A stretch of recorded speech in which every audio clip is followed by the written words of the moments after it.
राधे कृष्णा। कार्तिक महात्म्य 29वां अध्याय। राजा पृथु ने कहा, हे नारद जी, आपने कृष्णा और वेणी नदी के तट पर बनिए और कल्हा ने जिस प्रकार मुक्ति पाई वह सारी कथा हमको सुनाई है। मैंने भली प्रकार सुनी है।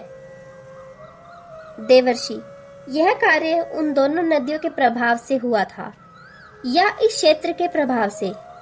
कृपा करके मुझे यह बताने की कृपा कीजिए, क्योंकि मुझे संदेह है।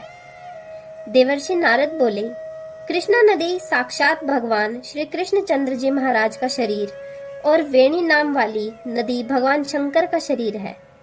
इन दोनों नदियों के संगम का महात्म्य श्री ब्रह्मा जी भी वर्णन करने में असमर्थ हैं। फिर भी चूंकि आपने पूछा है, अतएव मैं आपको इनकी उत्पत्ति का वृतांत सुनाऊंगा, तो ध्यान पूर्वक सुनिए। चाक्षुक मनवंतर के आरंभ में ही श्री ब्रह्मा जी ने पर्वत के शिखर पर यज्ञ करने का निश्चय किया।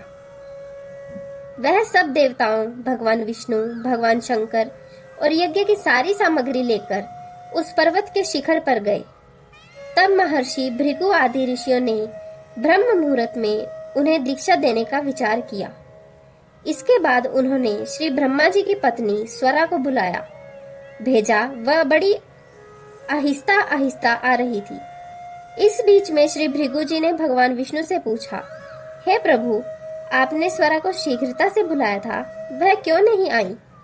यदि ब्रह्म मुहूर्त टल गया तो फिर दीक्षा का कार्य कैसे होगा? इस पर भगवान विष्णु ने बोला, यदि स्वरा यथा समय यहाँ पर ना आई तो आप गायत्री को ही स्त्री मानकर दीक्षा विधान कर दीजिएगा। क्या गायत्री पुण्य कर्म में ब्रह्मा जी को स्त्री नहीं हो सकती? नारद जी बोले, भगवान विष्णु ने भगवान शंकर की बात का समर्थन किया। यह बात सुनकर भृगु जी ने गायत्री को श्री ब्रह्मा जी के दाईं ओर बिठाकर दीक्षा विधान आरंभ कर दिया। ऋषि मंडल गायत्री को दीक्षा दे ही रहे थे कि इतने में स्वरा भी यज्ञ मंडप में आ पहुंची।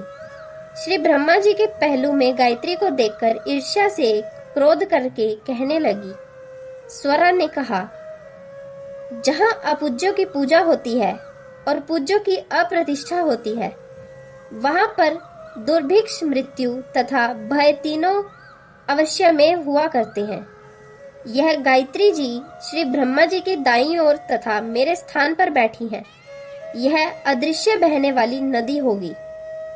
आप लोगों ने अविचार से इसे जो मेरे स्थान पर बैठाया है, अतः आप भी सबके सब जड़ रूप नदियां होंगी। नारद जी ने महाराजा पृथु से कहा, हे राजन, इस प्रकार स्वरा के श्राप को सुनकर गायत्री मारे क्रोध के लाल भभूका होकर अपने होठ काटने लगी। देवताओं ने मना करने पर भी उसने उठकर स्वरा को श्राप दे डाला।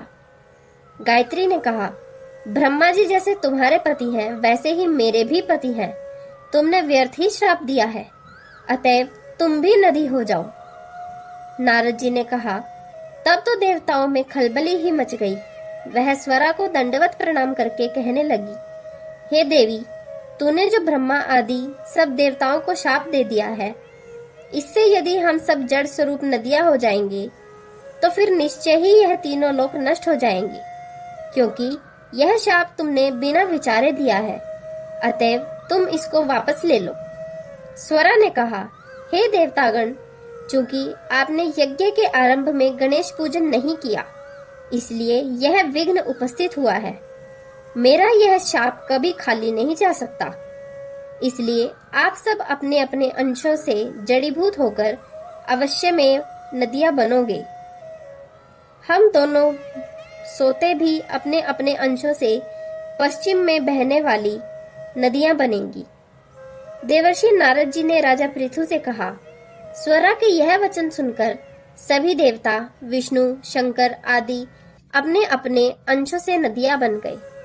भगवान विष्णु के अंश से कृष्णा, भगवान शंकर के अंश से वेणी तथा श्री ब्रह्मा जी के अंश से कुकुद्मवती नाम वाली नदियां उत्पन्न हो गई। सभी देवताओं ने अपने अंशों को जड़ बनाकर वहीं सह्य पर्वत पर फेंक दिया। फिर उन लोगों के अंश अलग अलग नदियों के रूप में बहने लगे।